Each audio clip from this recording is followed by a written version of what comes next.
चीनी सामानों के दीवाने दुनिया भर के लोग हैं, लेकिन चीनियों को अपनी बनाई चीजों से ज्यादा किसी और देश का माल पसंद आ रहा है। जी बिल्कुल सही खबर है। इस खबर के मुताबिक अब चीन धीरे धीरे चॉकलेट से लेकर ऊर्जा तक हर किसी चीज के लिए रूस पर आश्रित होता जा रहा है। इसके पीछे की कहानी क्या है, रूस और चीन का ये नया रिश्ता कैसे बन रहा है और इसका भविष्य क्या हो सकता है, चलिए विस्तार से समझते हैं इस वीडियो में।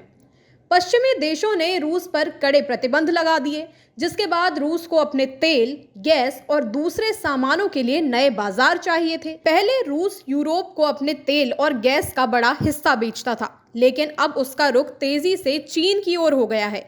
नतीजा ये रहा कि 2024 में दोनों देशों का व्यापार 200 अरब डॉलर से ज्यादा का रिकॉर्ड छू गया।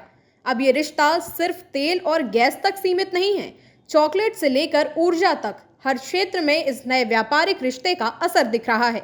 रूसी चॉकलेट, शहद, मछली और वोडका अब चीनी लोगों के बीच खूब पसंद किए जा रहे हैं। इतना ही नहीं, चीन के ऑनलाइन प्लेटफॉर्म्स जैसे टमॉल और JD.com पर इनकी बिक्री में जबरदस्त उछाल आया है। चीन और रूस कई स्तर पर व्यापार कर रहे हैं। इस तलाश में उन्होंने नए रास्ते भी ढूंढे हैं। रूस साइबेरिया से पाइपलाइन के जरिए चीन को प्राकृतिक गैस की सप्लाई बढ़ा रहा है।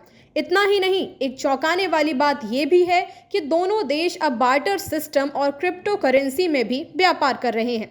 यानी ये रिश्ता सिर्फ सामान खरीदने बेचने तक नहीं, बल्कि नए तरीकों से आगे भी बढ़ रहा है।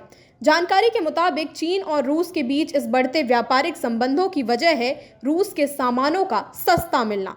गौरतलब है कि चीन में हाल के दिनों में रूसी सामानों के पॉपअप स्टोर भी तेजी से खुल रहे हैं, लेकिन मजेदार बात यह है कि चीनी लोग सोशल मीडिया पर सवाल उठा रहे हैं कि ये स्टोर रातों रात कैसे खुल गए। चीन में कुछ लोग इस बदलते ट्रेंड से खुश हैं, तो वहीं कुछ लोग इस पर शक भी कर रहे हैं। हालांकि हर सिक्के के दो पहलू होते हैं। कुछ विशेषज्ञों का कहना है कि रूस पर इतनी निर्भरता चीन के लिए जोखिम भरी हो सकती है। हांगकांग के इकोनॉमिस्ट लियांग मिंग ने भी चीन को चेतावनी दी है कि चीन को सावधान रहना चाहिए। रूस के साथ बहुत गहरा जुड़ाव भविष्य में मुश्किलें ला सकता है।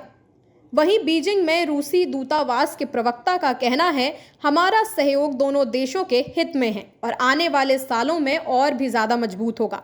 तो ये साफ है कि रूस और चीन एक दूसरे के लिए अभी बहुत जरूरी हैं, क्योंकि रूस को बाजार चाहिए और चीन को सस्ते संसाधन।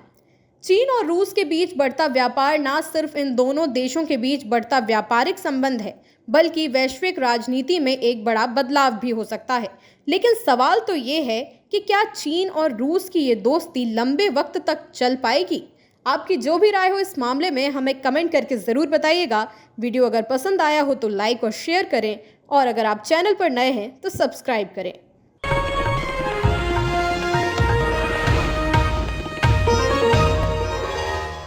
Copyright disclaimer under Section 107 of the Copyright Act 1976. Allowance is made for fair use for purposes such as criticism, comment, news reporting, scholarship, and research. Fair use is a use permitted by copyright statute that might otherwise be infringing.